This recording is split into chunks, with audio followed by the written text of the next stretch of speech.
Alrighty guys, what's going on everybody? Good morning and happy Monday to you guys. Hope everyone is having a great day so far. Hopefully everyone has a relaxing day today. So we got ourselves another update here on the Tropics, my friend. We are watching 95L, continue to watch this guy.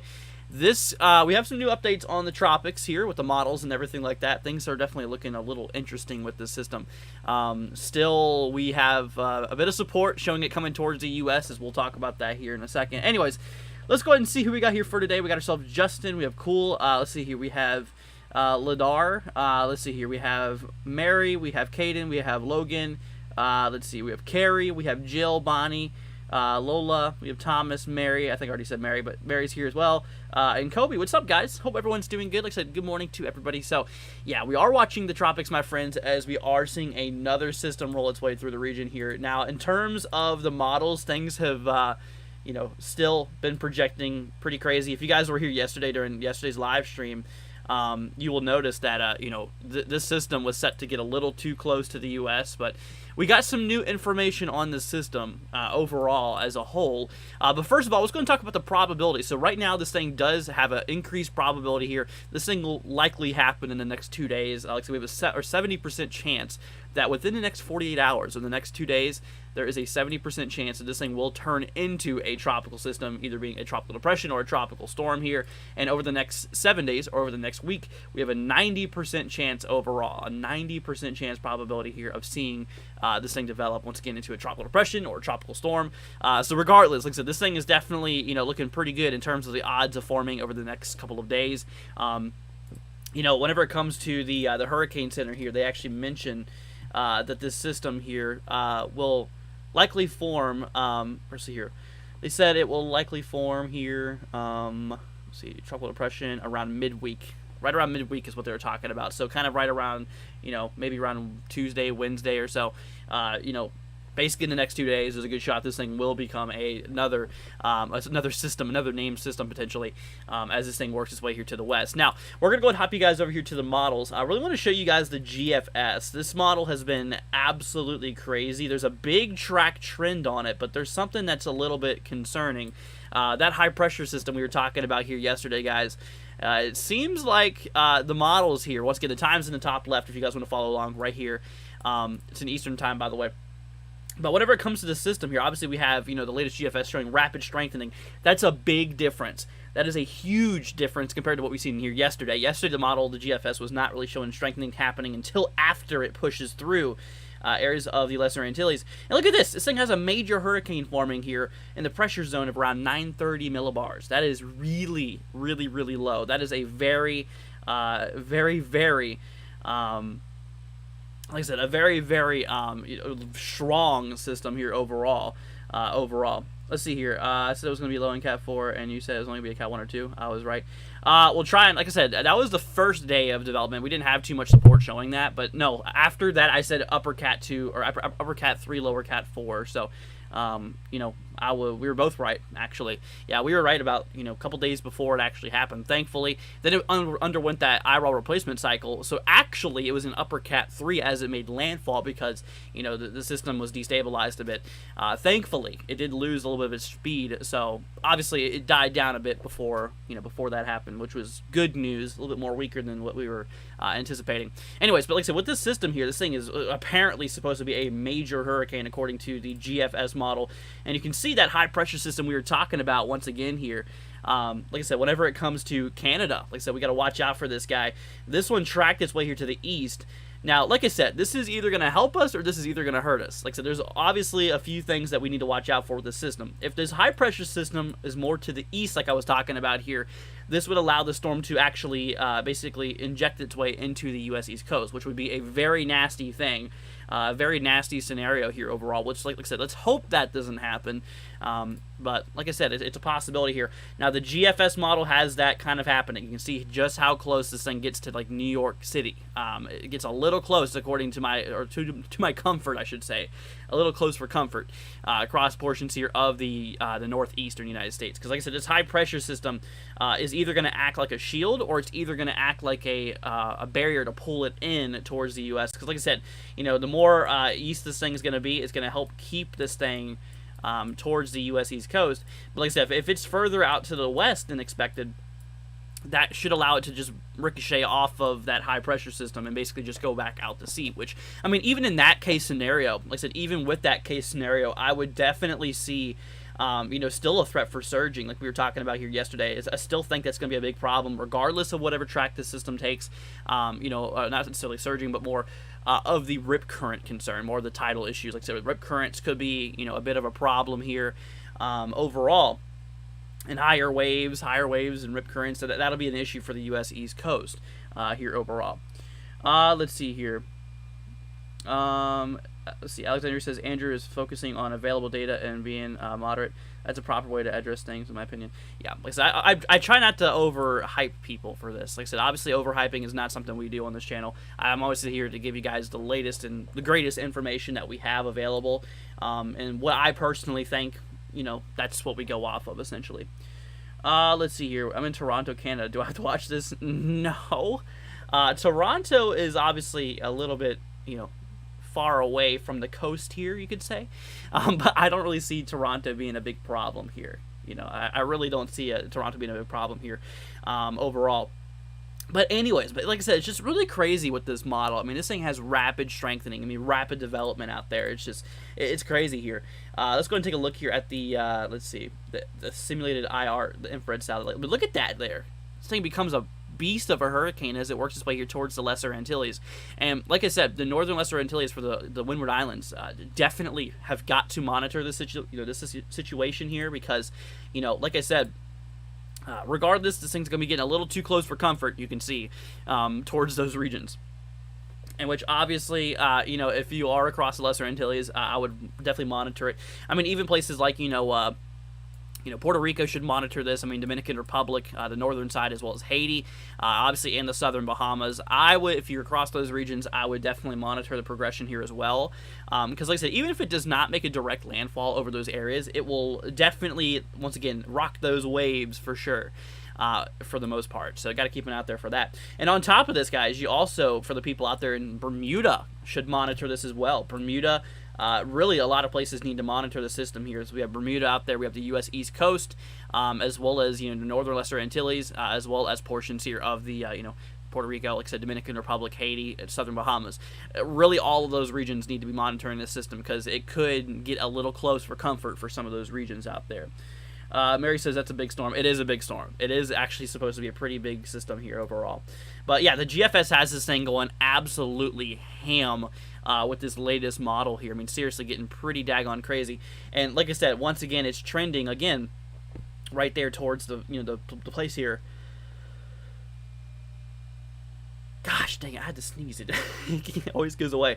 But look, this thing gets a little too close for comfort, going right there near like near Long Island and stuff, according to the latest GFS. Like I said, obviously, I hope that doesn't happen. Let's hope that doesn't happen, because if that did, that would be a Sandy 2.0. I mean, like I said, look how massive the system is anyways, bringing rain for a lot of the Northeast overall. What's the situation for Florida right now? Florida's not really looking like it's going to be impacted too heavily by this system as of now. I mean, like I said, at last minute, it could shift directions. Some hurricanes can do that. Obviously, they could shift. Like I said, obviously, if you live across eastern Florida, I would, just keep it on the back burner. I would watch it for a little bit, but I wouldn't full-on prepare for it, I should say. Just monitor its progress, and obviously, if the if the track changes, then I would obviously prepare for it at that point. But right now, there's no need for preparations for anywhere of these regions right now, because we still we still need to kind of work out this view overall with the system here. Anyways, but whenever it comes to the European model, that's one of the other main models, was the European model here overall. So whenever it comes to the European model, obviously we have, we track way down in time. Still, the European model undergoes, let's see, we're going to hop down to the latest one. European model undergoes rapid development as it approaches the northern Lesser Antilles here. Works its way into the Caribbean, or towards the northern Caribbean. Once again, pressure getting down in the 940s. I really think, guys, I really, really think that this system is going to be a possible major hurricane. I'm talking Cat 3 plus is a good possibility with the system. Like I said, just considering the environment that's available for the system, there's a lot of warm oceanic surface temperatures. Like the surface temperatures are very warm to support these systems, as well as there is a lot of moisture available, with this system as well. And also, whenever it comes to the, also, whenever it comes to the wind shear probability, the wind shear is supposed to be pretty minimal. That's going to help keep the system intact overall, which, like I said, would not really be too good for the most part. But anyways, so according to, this is where the end of the European model is, but we have that high pressuring system over here, the high pressure system out there across portions here of, eastern Canada into the northeastern U.S. Like I said, in this case, this model shows it a little bit more to the west, so if this was to continue to run, more than likely it would track its way back out to sea here. But like I said, this system, once again, is either going to help us or it's either going to hurt us. Because like I said, if it's more to the east, it's going to funnel the system towards the U.S. East Coast. If it's more to the west, it's going to be acting like a shield and almost helping the United States out by keeping it out to sea. So, like I said, that is definitely something that we need to be monitoring here. I mean, like I said, really, guys, across a lot of the, the U.S. East Coast, I mean, should definitely monitor the system. I mean, even the Northeast should monitor the system here because, for the last several models, the GFS has been absolutely crazy, showing the system getting closer to the U.S. or closer to the Northeast for comfort overall. Let's see, what's the chances of it squeezing between Florida and Cuba? So squeezing between these regions here. There's not really any models to support that right now. Obviously, like I said, we have this high pressure, which should help keep it rolling to the north, essentially. Should help pull it into the north here, because, obviously, that's kind of what the latest models have to show here. We really don't have too many models showing this thing getting, launched between Cuba and Florida, essentially. Will Texas get any rain? Not out of this system, more than likely. Yeah, more than likely not out of this system here overall.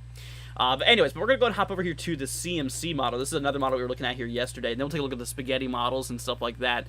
Whenever it comes to the CMC model, obviously rapid development. Yeah, so the thing is, what we do know about this system here, as we've seen from these models, is that as we approach the Lesser Antilles, we're talking by September 9th, in the next couple of days, guys, this system will likely be a very powerful hurricane. This thing will likely be possibly even Category 3 and higher. Seems to be a good possibility. Because like I said, the GFS, which was yesterday, the GFS was not showing too much strengthening at all as it worked its way towards Lesser Antilles. That wasn't until after it moved through the Lesser Antilles. And the GFS now is showing it, as we looked a minute ago, is really now showing things get crazy and rapidly intensifying into a major hurricane by the time it gets near the Lesser Antilles. And so all the models support that. The European model supports it. The GFS and the CMC model we're looking at right now supports it. So obviously by the time we reach the Lesser Antilles here, guys, it looks like we are going to seriously be seeing some rapid development overall with this system, in which it is definitely going to need to be monitored here over the next several days, guys, for sure. So, like I said, it's definitely a little bit interesting. So here's the CMC model.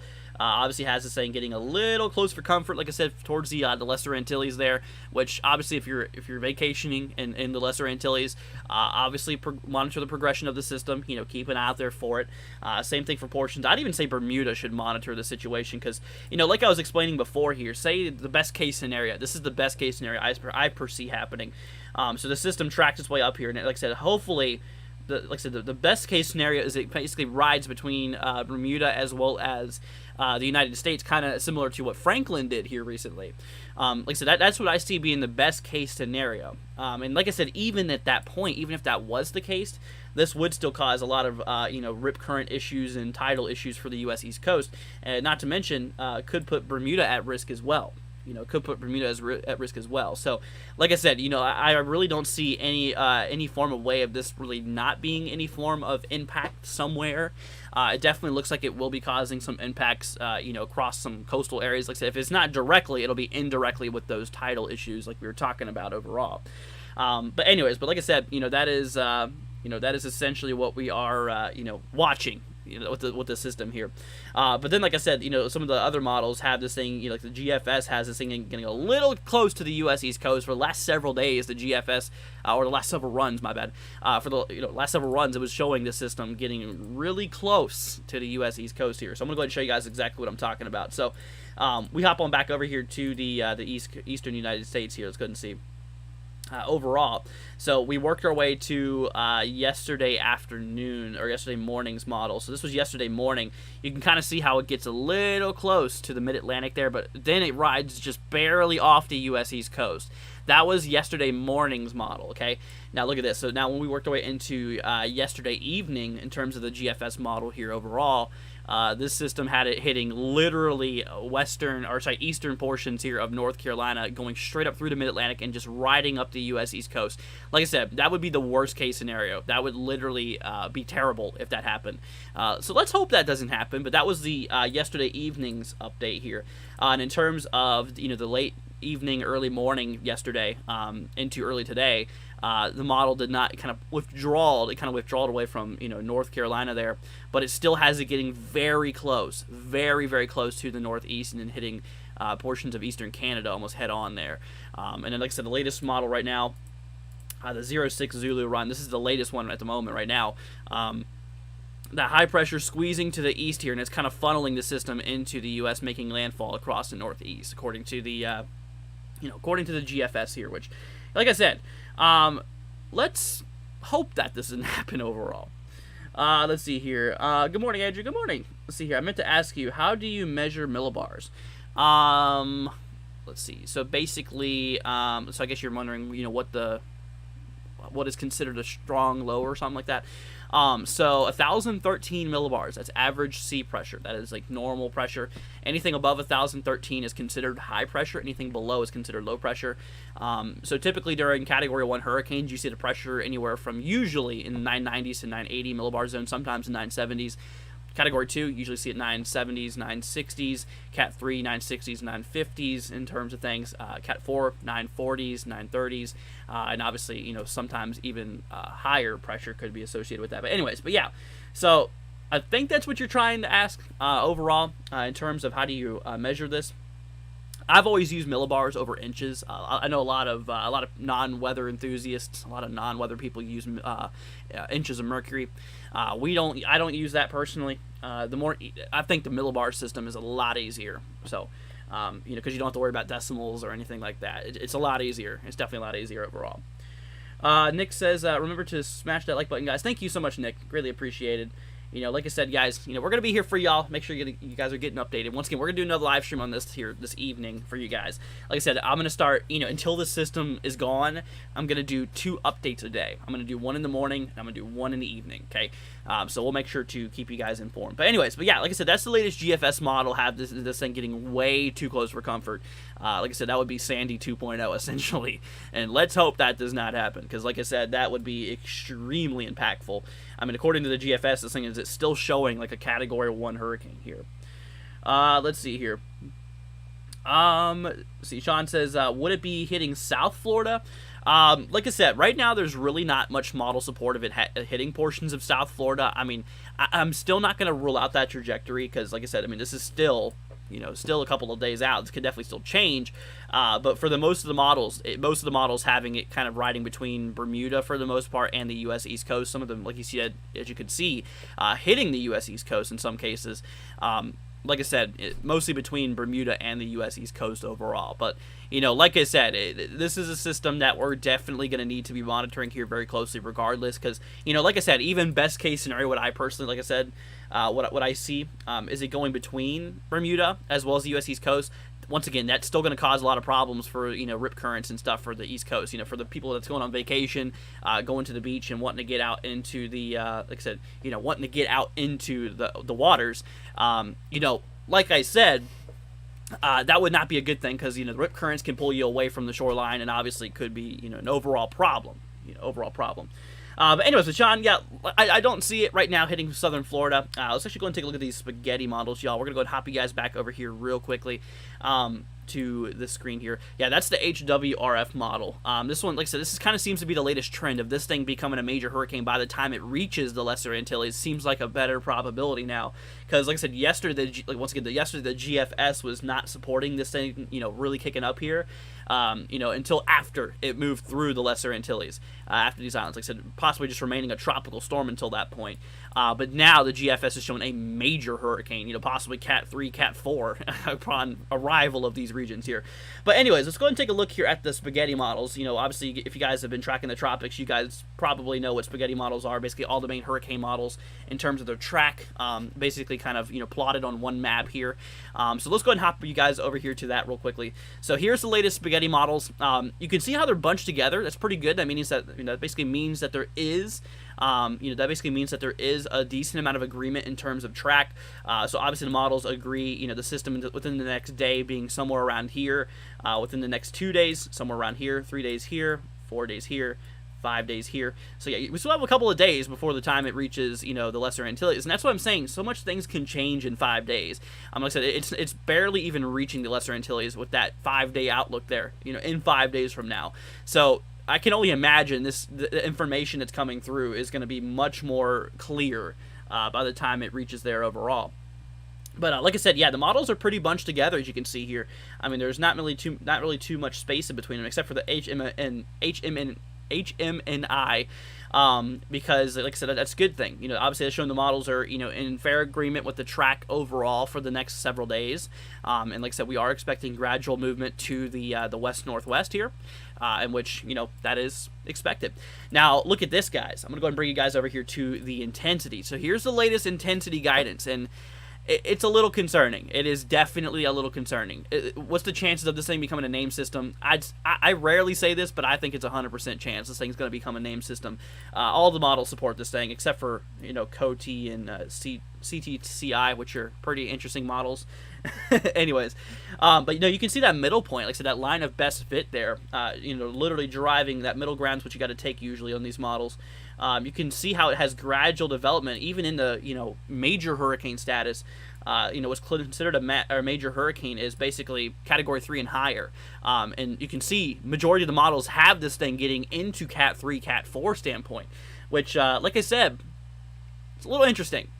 Like I said, let's just hope that it's not really anywhere close to land at that point, because, once again, we just had a Category 4, or actually upper Cat 3, hit Florida just the other day. Last thing we need is another U.S.-based system to cause landfall at this strength overall. So, like I said, let's definitely hope not. But like I said, yeah, no, the models have no problem showing this thing getting into Category 1 at least. I mean, you can see that, there's only 3 out of, over a dozen models here that shows this thing getting above tropical storm. Below tropical storm. Or remaining tropical storm or lower, I should say. But yeah, no, it's definitely...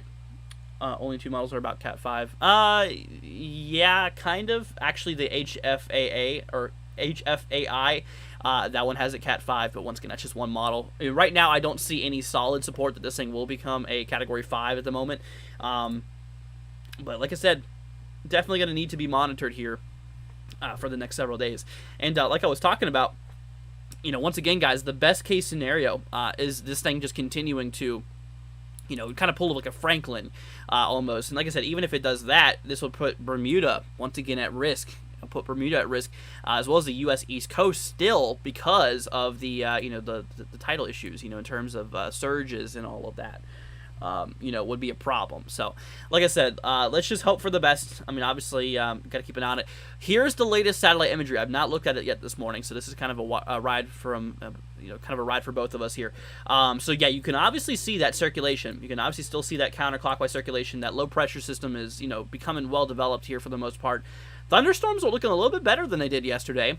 Still not really centralized in the center of the system here, but you can see a lot more thunderstorm activity actually getting a little closer to the center there. That's some good news, showing that this thing is, definitely picking up in some strength. Overall, it's definitely organizing better, which will, like I said, I think we'll have no problem, organizing into a hurricane by, I'd even say this thing's going to be a hurricane probably in the next 2 to 3 days or so. Like I said, this thing will definitely will most likely be a hurricane, but within the next couple of days here. Anyways, but yeah, no, it's definitely really, really interesting overall. And, like I said, it's definitely looking a little bit better here compared to what we were watching here yesterday for the most part out there. Let's see here. RPG says, wow, you're live. Nice. yeah, I've been starting to do live live reporting in the morning and in the evening. Like I said, so basically, this morning I'm doing live coverage for you guys, live reporting, I should say, for the Tropics, on the updates we got right now, and then the new updates that come out in the evening, I'll obviously stream that as well. So from here on out until the system happens, like I said, from here on out until the system happens here, overall, like I said, we'll be covering this here at least twice a day. Yep. Let's see here. Is South Carolina going to be at risk? South Carolina should monitor the progression. I don't see any major risk as of right now. There's no, like I said, there's not really much support that all the models are showing that say, yeah, it's going to hit South Carolina. Not all the models are saying that. Like I said, I haven't really seen any models that it's gotten near South Carolina, or that it's going over South Carolina anyways. Yesterday we had the GFS going right over, North Carolina. And then tracking its way across the Mid-Atlantic and Northeast. But it seems like since then the GFS has kind of backed off a bit, actually showing to go more out to sea, but then getting kind of pulled back in, kind of doing like a big zigzag here. Like I said, still getting close to the U.S. Northeast coast here. So I mean, like I said, I would still monitor it. Like I said, this is still several days out. We're going to see a lot more information come through within the next 5 days. Because like I said, 5 days from now, the system's only going to be right here. It's not going to be across the U.S. East Coast or anything like that. I mean, like I said, there's still a lot of road it's got to track, even 5 days away from now. So, like I said, obviously by the time it gets there, we're going to have a lot better ideas overall. Now, like I said, the areas that I would personally watch out for, okay, the areas I would definitely, if you live across or vacationing at, I would definitely follow across these regions here, across the northern Lesser Antilles. I'd even watch like the northern areas here of Puerto Rico, Dominican Republic, and Haiti. Southern portions here of obviously the Bahamas. Got to watch out for it too. Then obviously portions here of the U.S. East Coast, including the Northeast, should monitor this. It's really across a lot of these regions here. I would really consider paying attention to this here. You can notice how I didn't really circle Florida. Florida, there's really not too much support of the system impacting Florida as of now. But like I said, weather sometimes it can shift last minute, in which that's I would still monitor. I'd still watch it if you're in Florida, but like I said, I'm not expecting I'm not expecting a direct landfall or anything right now for Florida. Like I said, right now, the more than likely case scenario I see happening is, this thing getting pretty daggone close to the U.S. East Coast and causing a lot of rip current issues, and surges and stuff like that. And like I said, once again, depending on how close it gets to Bermuda, they could be impacted quite heavily as well.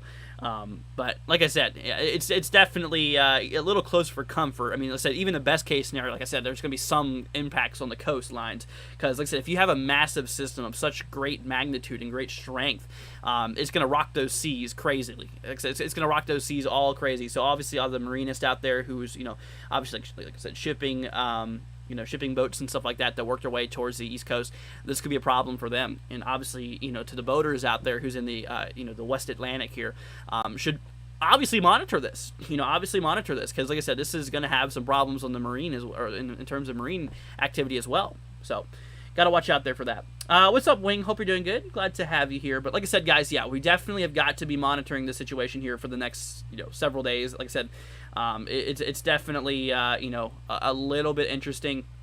Like I said, in terms of what the latest GFS model and stuff like that's been showing here, it's been a little hectic. But anyways, we work our way down here in time in terms of the models. Like I said, the big difference here from what we've seen here yesterday, last night anyways, the GFS showed this thing like tropical storm status, and now this thing's showing it like major hurricane, category 3, category 4, a huge jump and uptrend here from the the GFS model, huge jump, which is pretty daggone crazy. Let's see, JP says, gotta head back to work. Thanks for the update. You're very welcome. Mary says, gotta go prep, my friend coming over. All right, see you later, Mary. Let's see. Henry says, will there be tropical tornadoes? So on the right-hand side of the cyclone, as you know, there's what we call cyclone-induced tornadoes. It doesn't just happen for tropical systems. It also happens for strong low-pressure systems overall. So the right-hand side can produce tornadoes. Like I said, depending on where it makes landfall, obviously, like I said, if it dives inland, if it dives deep inland, that's going to put whatever areas that's to the east of it at risk for tornadoes. But like I said, if it just skims, like I said, even, worst case scenario, if it just kind of skims, the East Coast, it would put that tornado threat just off the coast there for the most part. The only way I see a tornado threat really persisting here with this event here is, like I said, once again, if it just kind of digs its way inland, which let's hope it doesn't do that. But, like I said, that's the only way I really see a big tornado threat being a problem out of the system here. overall. Let's see here. Doodle says, hello, good morning. Ocala here. What's up, Doodle? Hope you're doing good. Good morning to you. Let's see here. How much risk is South Carolina at? Like I said, South Carolina, looks like it's really the whole U.S. East Coast should just monitor the progression of the system here. I wouldn't really say you're at grave danger right now. Like I said, considering I don't have many models supporting it hitting South Carolina right now. What I am mostly concerned about, like I said, is this big high pressure ridge that we have coming up. Like I said, this guy right here. This is what I'm worried about, okay? Because like I said, I've mentioned before here, you know, overall, like I said, I've mentioned before here that, you know, this will either help us or will either hurt us. Like I said, this high pressure system. So like I said, the reason it will hurt us is if this high pressure system squeezes further east than the hurricane itself, this would basically funnel it into the U.S. East Coast. As you can see here, the GFS is still showing northeastern impact here overall. So like I said, that's a little bad. Like I said, let's hope that doesn't happen. Let's hope that definitely does not happen here. But like I said, you know, this could either help us or this could either hurt us. So if it's further to the east here, like I said, this is going to be a big blocking dome here. They repel each other. Like I said before here yesterday in my update as well. Like I said, if you take two magnets of similar poles and you put them together, you know how they repel from each other.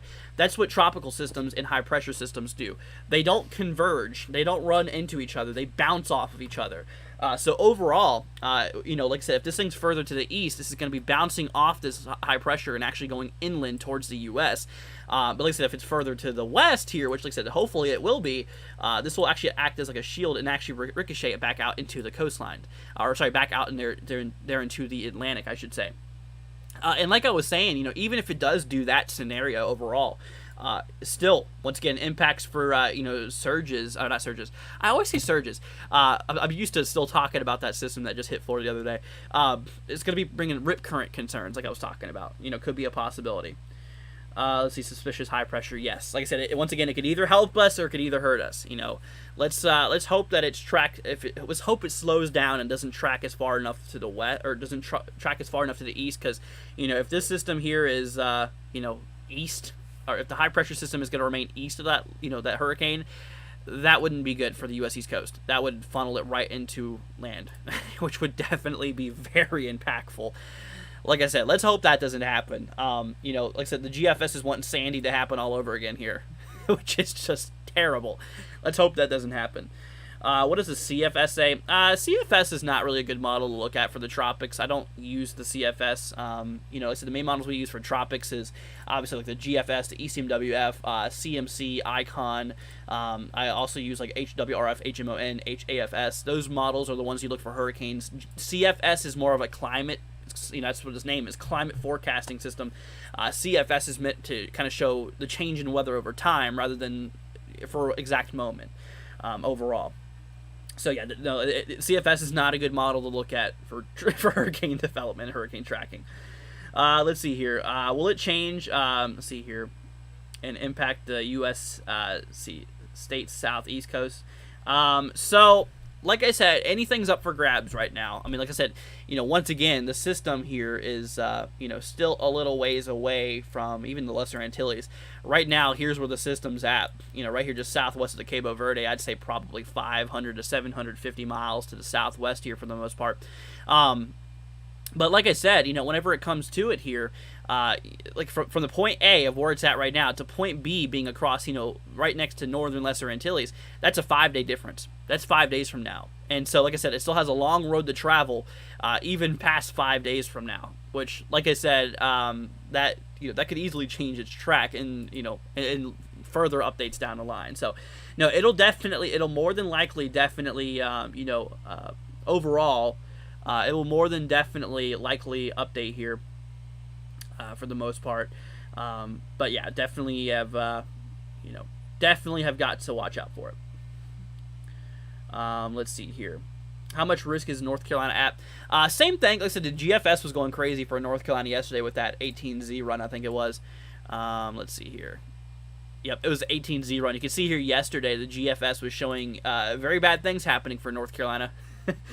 But it seems like I said, it seems like now the models have, or the GFS in it alone, I should say, has backed off from that, but still having an impact in the northeast possibly.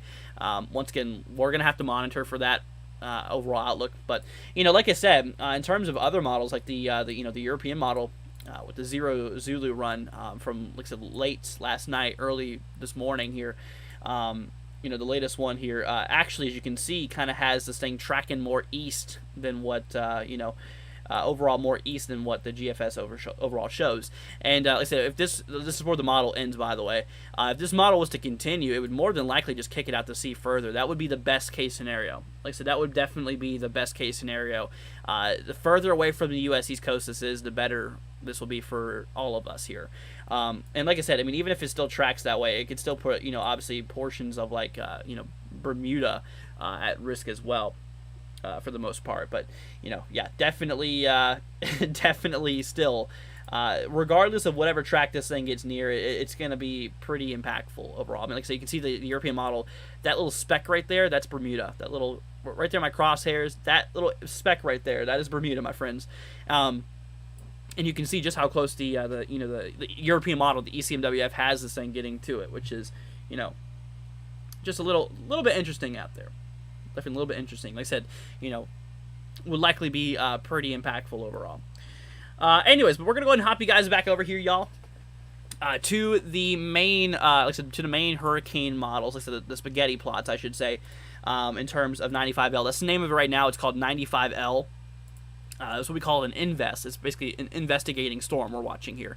So like I said, the models in terms of the, like I was saying, the models in terms of the track, the main spaghetti models, we got a decent amount of agreement. We do. As you can actually see here, there's really not too big of a gap between, the bottom model and the top model. So that's showing the models are agreeing fairly well that this system is going to continue tracking to the northwest. So over the next 5 days, I mean, we're pretty solid that this thing's going to, kind of take this track and right in here. So that's good. Now, most of the models, which is definitely good, as you can see, has this thing just north of the, the Lesser Antilles here, just north of the Lesser Antilles. That is good. That is definitely good. Like I said, but still, even if it passes this close, once again, tidal issues will be a problem for the Lesser Antilles. I mean, it kind of seems like regardless that's going to be an issue. And like I said, back over here with the, the trajectory in terms of the intensity here out of those spaghetti models we just looked at here. It's a little aggressive. It's definitely a little aggressive here. Like I said, taking that middle point here, as you can see, literally rides up. I mean, rapid development here. I mean, literally just rapid development ongoing here. Category 3, Cat 4, Cat 5, Cat 2, Cat 1 tropical storm here. You can see how it easily just goes right through tropical storm, easily goes right through Cat 1, easily through Cat 2, and into Cat 3 even, within the next 5 days or so. Like I said, in terms of the GFS model, yesterday's update we were talking about, which I'll actually go ahead and show you guys, essentially what I was actually mentioning here earlier, is whenever it comes to the models here overall. So I'll go ahead and show you exactly what I'm talking about here from yesterday's update overall. I think it was the 18 Zulu run. So you can watch. So the system worked its way through. As you can see, kept the pressure around 1,001 millibars. See, kind of right around tropical storm status pressure. So, like I said, 1,001 millibars, then it has that strengthening rapidly happening after it passes, throughout, north or just north of Puerto Rico and stuff. But once again, remember that pressure, 1,001, 1,002 millibars, so tropical storm standpoint. The latest model, look at this, 936 millibars, a huge drop from tropical storm to like major hurricane status. We're talking like this could very even well be a category 4 according to the GFS here, which is crazy. So a big drop in terms, or big increase in activity according to the GFS model here in terms of strength. Like I said, it's not just the GFS that supports this either. I mean, like I said, the latest European model here, the ECMWF, shows this thing rapidly developing. Not as strong, but it's still a potential hurricane by the time it reaches there. But still get the pressure getting down into the 940s, 950s there, which would, like I said, still be a major hurricane here overall, which is definitely pretty nuts. And like I said, whenever it comes to the CMC model, same thing basically. Yeah, CMC shows this thing, definitely, becoming a pretty strong hurricane around the pressure equivalent to around 975 millibars, obviously. But definitely, definitely something to watch. Also, I don't know if you guys can see that that little guy right here in the Eastern Pacific. That's another storm that's going to form, but the reason I'm not talking about this one too much is because it's just not going to cause any problems. It doesn't look like. But let's see here. Is 930 millibars a Cat 5? So like I said, pressure is more of an estimate range rather than an approximate. So obviously, whenever it comes to the pressure of 930, it's it's obviously a really strong hurricane. Probably right around upper Cat 4, I'd say. Like I said, obviously it really just depends on the environment. I mean, you can have higher pressure with stronger winds in some cases. Let's see here. Behold, a giant hurricane. Yeah, the GFS goes crazy, like I said, with the system here. I mean, it's a massive system, too. And like I said, I don't like the latest GFS models here. Showing that high pressure shooting to the east right above it, basically just funneling it, like I said, right into the U.S. East Coast. Like I said, that's what I see being the worst case scenario. And like I said, let's hope that does not happen, because that would definitely not be a good day for all of us. That would not be a good day. Like I said, the latest GFS has this thing getting a little too close for comfort towards areas where Sandy hit, as you can kind of see here. I guess Sandy was about 11 years ago now, so. Like I said, it's definitely pretty interesting. Yeah, but this thing has at least a Category 1 hurricane making landfall, right there between Connecticut, Connecticut, portions of Rhode Island, even in eastern Long Island. Which, like I said, once again, don't freak out about this. This model's changed a lot since the last run. I mean, for example, look at this. That's the new run right here. The new one has it hitting the northeast. The previous run before that has it getting pretty daggone close to the northeast still. And the one before that, 18 Zulu, this one has it literally slamming eastern North Carolina and riding up the mid-Atlantic coast into the northeast. I mean, literally, that's like the worst case scenario. It's just riding up the entire east coast here. Let's see here. Julia says, how do I feel that 310 people are watching you right now? It's pretty good, because I like to see that people are being updated with the system overall. That's, it's good. Glad to see that. Let's see here. What's the SPC going to do with the hurricane site enhance? Like I said, that's very much unknown. That is way too far-fetched, dude. Like I said, considering that we don't know where the point of landfall, if it will even make landfall, is. But, I mean, like I said, regardless, I definitely am pretty strong to believe that there will be some impacts on the U.S., like I said, either directly by a direct landfall, either that or by the terms of tidal issues, like I said, rip currents and stuff like that. Like I said, right now I'm not so sold on the idea of it hitting the U.S. East Coast. I'm not sold on it hitting the U.S. East Coast right now. I still think a good probability is that this thing will remain out to sea for the most part. But like I said though, because that's basically the GFS that's only supporting that at the moment. The GFS plus that's really far out in time. That's still like at least 10 days away. So that's bound to change. But like I was saying though, I mean, even if this thing does pass its way here just to the east, it puts Bermuda at risk. It also puts the U.S. East Coast at, surge risk. Or, gosh dang it, not surge risk. I've been saying that a lot. Let's see here, rip current risks. So like I said, if you're going on the beach, if you're planning to go to the beach, while, obviously it's still late summer right now, so people are still going to the beach at this point. Like I said, I mean, even at that point, it wouldn't be good to get in the water because, the currents could take you out. Currents could take you out further deep into the water, which would not be good. Anyways, let's see here. Art says, what's up? What's up, dude? Hope you're doing good. Let's say glad to have you here. But anyways, yeah, no, it's definitely a very, very, very, very nasty looking storm here that we definitely need to be monitoring here. All right, we're going to go and hop you guys over here to the HWRF. I want to go ahead and show you guys the latest with this guy. I think you guys are probably about to be blown away. So, obviously, in terms of the HWRF has rapid strengthening, I mean, into a possibly major hurricane as it works its way here to the west. But look at this, guys. We're going to go ahead and bring up the overall, future satellite view. Look at that. Look at that massive eye, guys. Just look at that big blob, which is crazy. Mike says it's going to be a wave maker. Oh, yeah. Oh, for sure. Like I said, even that's like the best case scenario, I think, is it making, just rip current problems. But anyways. But, I mean, like I said, though, this model, dude. I look at that, getting a little too close for comfort there towards the Lesser Antilles. I don't like it getting close to land like that, but, very, very large eye. which is, yeah, very violent looking. Very violent looking. So, like I said, that's the HWRF. We have another hurricane model, which is called the HMON. In terms of this guy, HMON, wow, dude, this one has it getting down to 930s, no problem. That's very strong winds.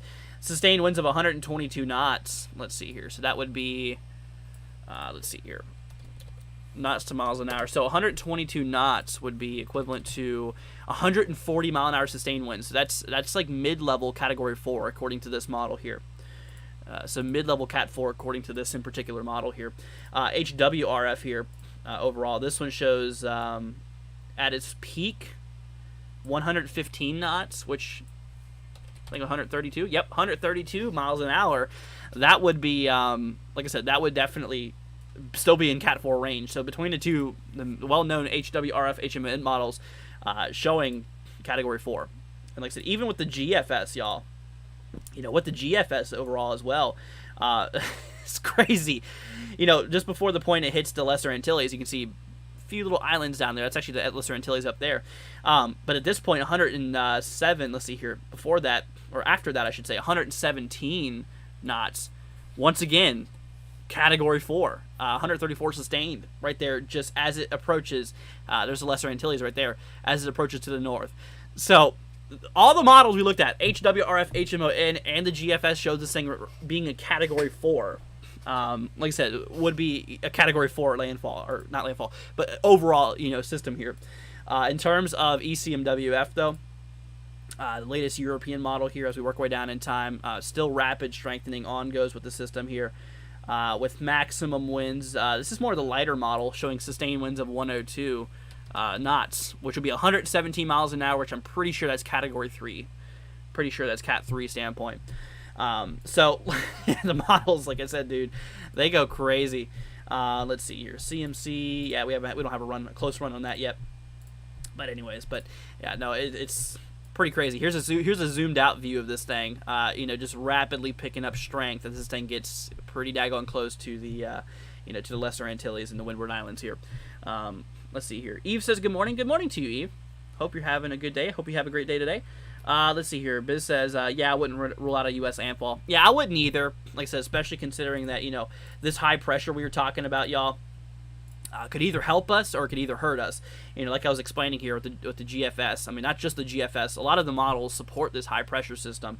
Like I said, for example, this high pressure system, if it's more to the east here, like the GFS you're about to see shows, more to the east than the hurricane itself, that would funnel it, like I said, into the U.S. East Coast. That's, like I said, that's the worst case scenario. That's the worst case scenario I see. And as we work our way down in time, you can see how that high pressure slips to the north and to the east here, funneling it to cause a landfall in the northeastern U.S., which would be very, very nasty if that was the case. Like I said, this is not a new information coming in from the GFS either. I mean, the previous run, you can see how it's getting still very close to the U.S. Northeast coast here. In terms of the previous run like that, you know, from late yesterday evening, it has it hitting North Carolina, riding up the Mid-Atlantic coast and into the Northeast here overall. So, you know, like I said, it's definitely a little concerning, just a little bit.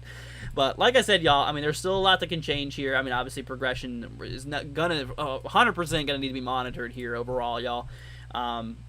You know, in regarding to the system here. There's also another guy that's going to be passing to the west of the Cabo Verde. Obviously, I don't expect much out of this one in terms of, you know, development here. You know, in terms of the system, we have a medium chance now. It was a low chance yesterday. Now it's medium shot. You know, like I said, for the next week, we have a 40% chance this thing will become a tropical system. So, I mean, it's possible. It's possible. Within the next 2 days, not necessarily expected. But in terms of this guy, the one we're watching now, this thing will likely become a named system here in the next, possibly even the next 2 days. Yeah, next 48 hours or so.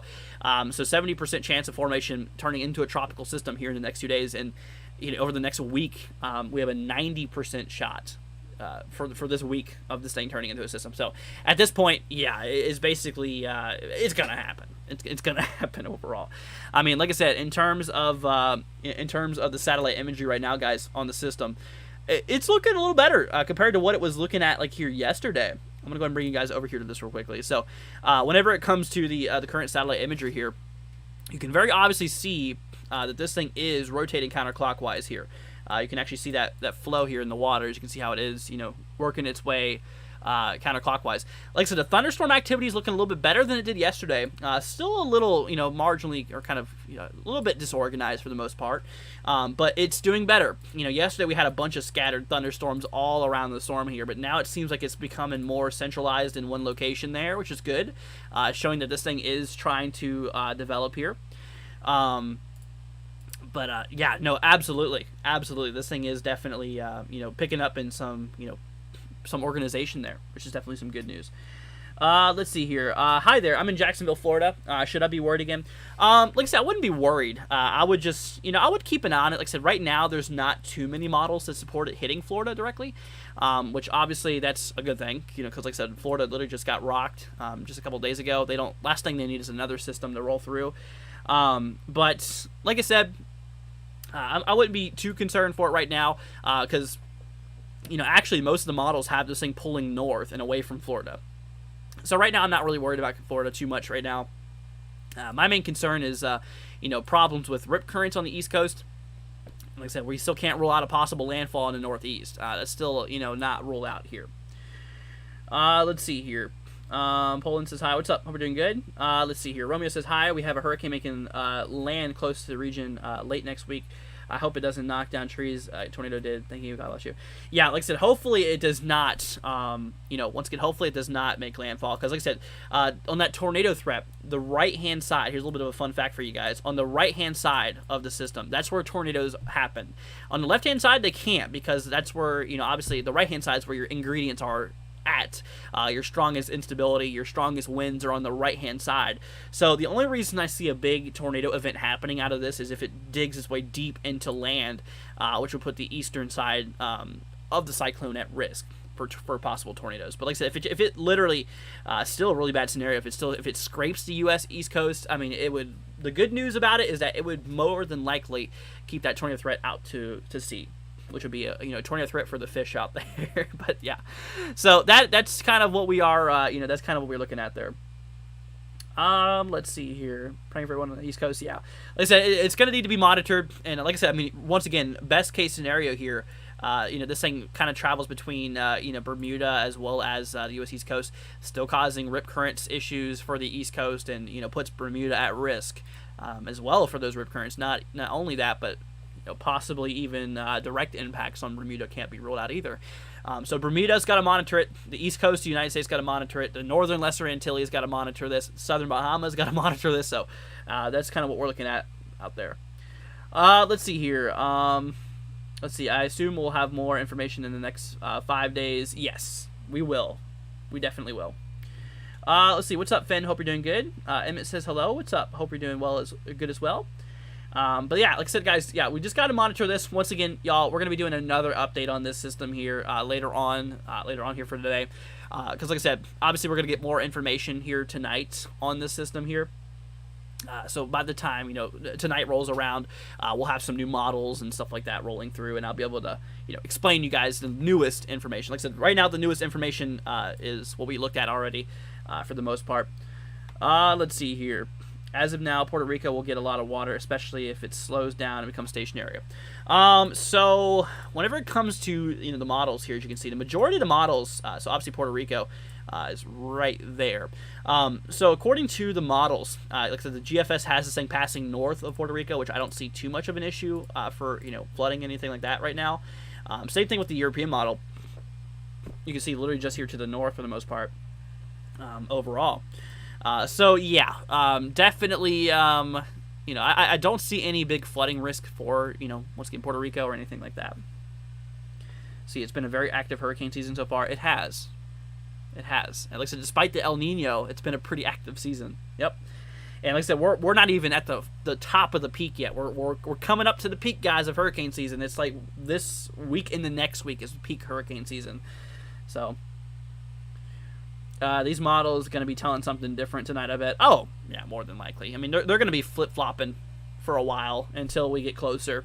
That's just bound to happen. That's just typically how models act. I mean, obviously, right now the majority of the models, it seems like it has it turning like this, somewhere like that. But like I said, once again, depending on the high pressure, if it's further east, going to help funnel it towards the U.S. East Coast, which, like I said, that's the worst case scenario that I see. That's what I don't want to see. But like I said, if it's more to the east here, or sorry, more to the west here, this would kind of block it off and keep it out to sea. But like I said, at that point, kind of puts Bermuda at risk there for, obviously potential impacts out of the system, as well as, like I said, once again, for the millionth time, rip currents being an issue as well. What's up, Caden? Hope you're doing good, man. Glad to have you here. But yeah, no, it is definitely, it is definitely a little crazy. The models are definitely a little bit crazy. Let's see here. Yeah, they will go wild. They get new information. They go wild. Absolutely. Yep, they will.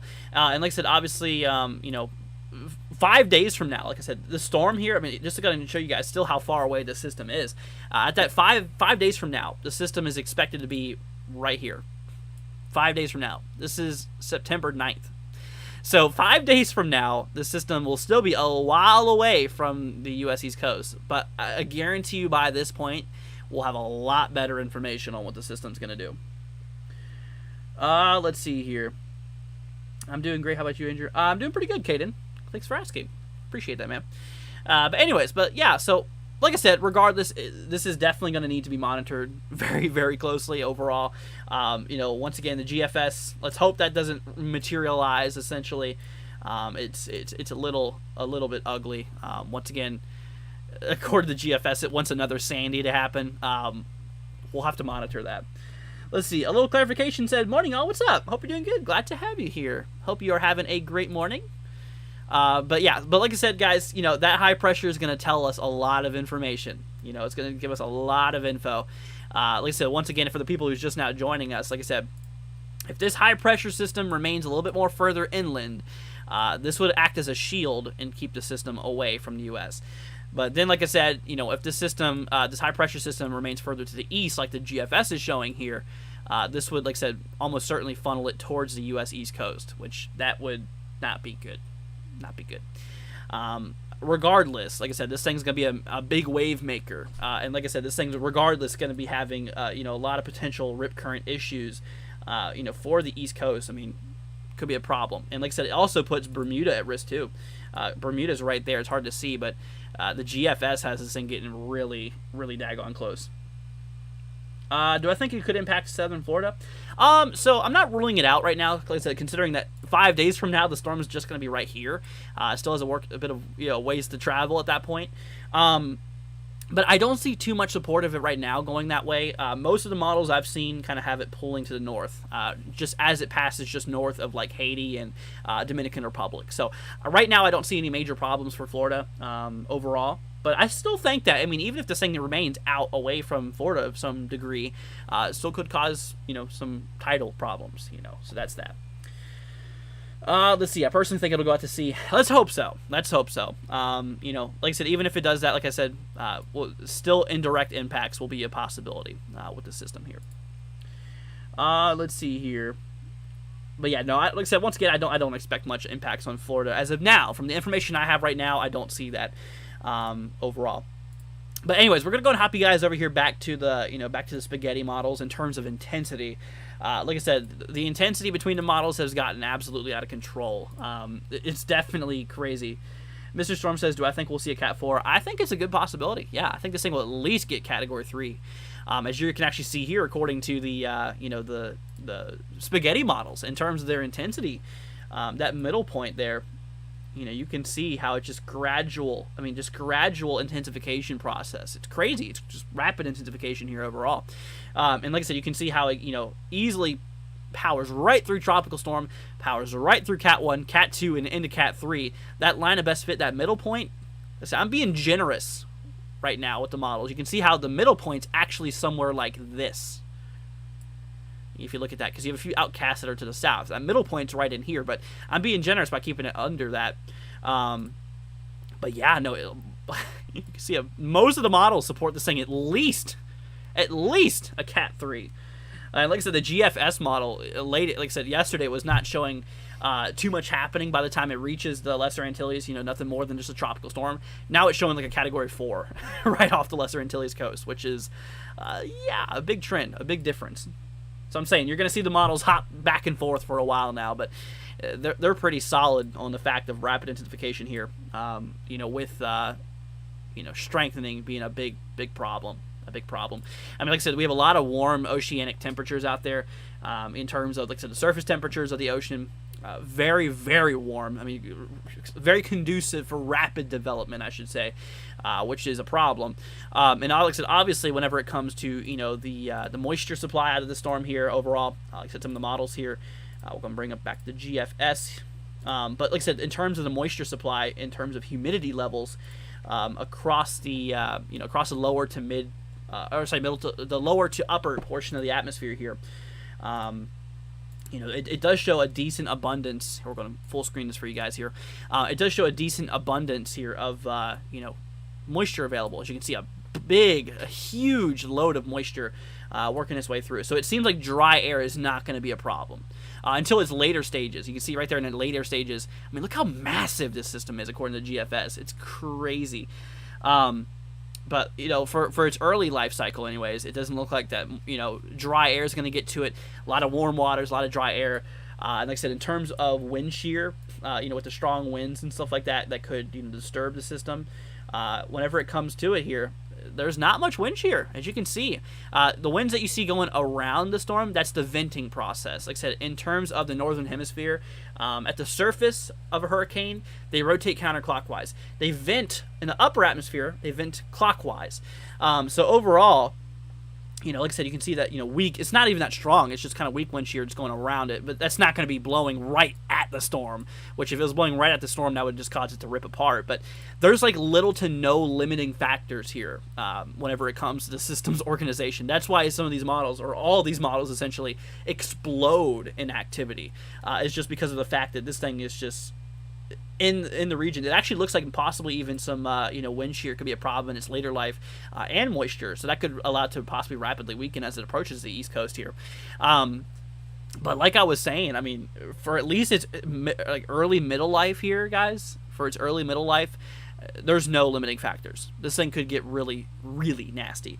And then the last thing, like I said, obviously the surface temperatures out in the ocean right now are very, very hot. Like I said, in terms of you know, temperature, they're like around 29-30 degrees Celsius, which would definitely undergo rapid development here, you know, as it works its way up through portions here of the east coast. You can see there's a big pocket here of like 31 plus degrees Celsius, which is really interesting. Overall, that little speck right there is Bermuda. It's kind of hard to see because Bermuda is so small. But yeah, no, like, so you can see the you know, the Gulf Stream here taking more warmer water up north. Gulf Stream could have something to play with this, you know, keeping it a little bit more warmer for a little bit longer overall. I think Long Island will be a direct hit. Like I said, still very much unknown at this point. There is some models that has it hitting near Long Island there. I'm not saying it's impossible. I'm not ruling it out yet, but I wouldn't count on it quite yet. I need to see more information first. I need to see a lot more data first before I can say, yeah, but you know, obviously I need more info. But like I said, guys, we're going to be doing another live stream here tonight. Let's say probably around 8, 9, anywhere from actually 7 to 9 p.m. I'm planning. So anywhere from 7 to 9. If y'all have, you know, and if y'all want to tune into us later on, we'll be doing more information. We'll give you guys the latest models and all that fun stuff here later on. But you know, like I said, that is that. Like I said, we do morning updates now. Like I said, whenever it comes to the tropics here, you know, for as long as this system's going to live, I'm going to do morning updates and I'm going to do evening updates. So I'll definitely be here to, you know, make sure that you guys are prepared for the system, because, you know, you're definitely going to need to be monitoring this guy pretty closely overall. You know, regardless, it's a little concerning, coming a little close for comfort to the U.S. for one, and even that, I mean, close to the Lesser Antilles. This is a potential major hurricane too. Yeah, like I said, I don't really like that odds, but we'll just have to watch it. Definitely have to keep an eye out there for it. But anyways, well, guys, I think we're going to go ahead and head off the stream here pretty soon. We've been live for over an hour now. If you guys did enjoy it, please do me a solid. Consider subscribing, leaving a like. Like I said, I don't ask for much on the channel, but it would be greatly appreciated, guys. So consider subscribing, leaving a like if you guys did enjoy this, and maybe share this with friends or family members.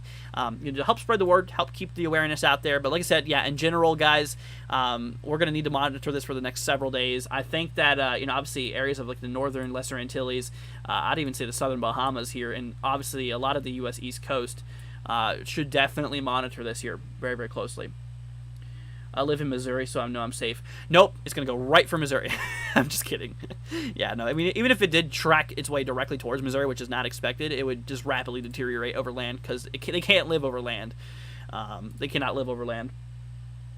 See, Super Chara says, bye-bye. See you later. Thank you for joining us. But anyways, guys, yeah, once again, between 7 and 9, I think we're going to be doing ourselves another update overall here for you guys to help keep you guys informed and stuff like that. But all right, let's see here. See, bye-bye. Let's see you later. Let's see. Like they say, be informed because you can't change the weather. Absolutely. Absolutely. Let's see here. A little clarification says, thanks. I'll catch up this evening for the update. Have a great day. You as well. Thank you for joining us. It's glad to see you. I'm glad to see you here once again today. Thanks for joining, y'all. All right, guys. We're going to go ahead and head over here to the ending screen. If there's anything, let's go ahead and get rid of this. That was my conversion thing. If there's any questions you guys might have between now and the the next update, feel free to join our Discord. Down in the description, you guys can join our Discord and obviously message me or one of my staff or anybody on my server can help you out. Overall, so let's see. Henry says also a slight risk. Yep, there is for North and South Dakota. We got a slight risk for severe thunderstorms out there today. Let's see. What about tornadoes? I did not look at that actually. Yep, no tornadoes, right? So I'm not going to need to do really any coverage on that anyways. So we're just going to keep it to the tropics right now, y'all. But all right, well, you guys have a wonderful rest of your night, or rest of your day, I should say. I'll catch you guys later tonight. That's what I meant to say. But yeah, stream's gonna head off here, y'all, in now 2 minutes. So if there's anything you want to go ahead and say to your friends and family, or anybody who's hanging out in the chat, you may know. Go ahead and say your final goodbyes because we're getting ready to head off here. But all right, guys, y'all have a wonderful rest of your day, and we'll catch you guys later on. All right, guys, peace out. See you later.